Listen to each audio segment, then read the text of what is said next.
Meleğim, yüreğimde duygularımı oyaran sen. Bilyen ana hili söyyen söysim, Mağa rahatlığımı yaşa diyan eysen. Yüreğinden yer versen, bar sana ananım ömrümü, sana ananım sevim. Birleşer yüreğimi en bağıtlı ömrüm bugün.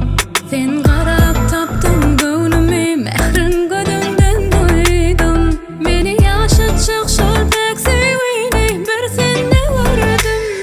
Soğaman, soğaman söylerin seni. Dememen sana çelli seni. Meleğim,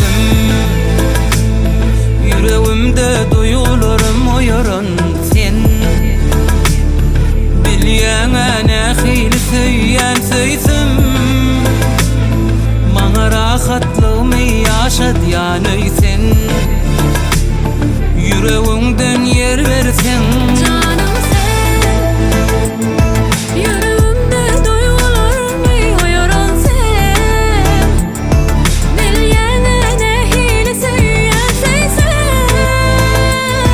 Mağa rahatlığımı yaşa diyan eysen. Sen yanımda olsan.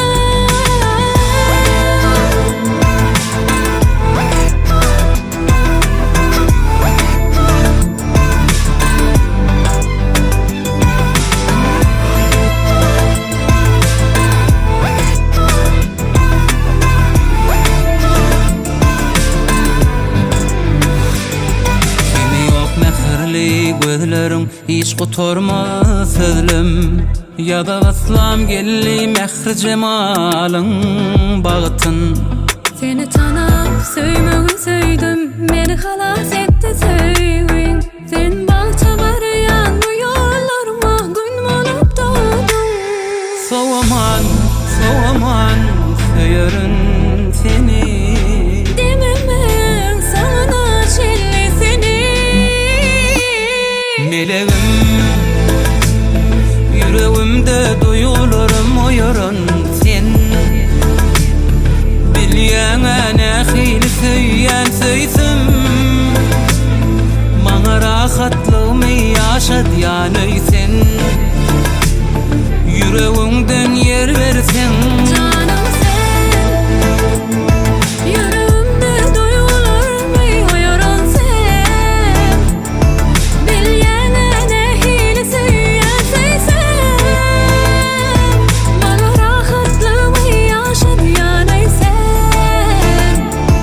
Sen yanımda olsan. meleğim, Yüreğimde duygularımı oyaran sen. bilyen ana hili söyyen söysim, Bana rahatlık veren bir sen. yüreğimden yer versen canım sen.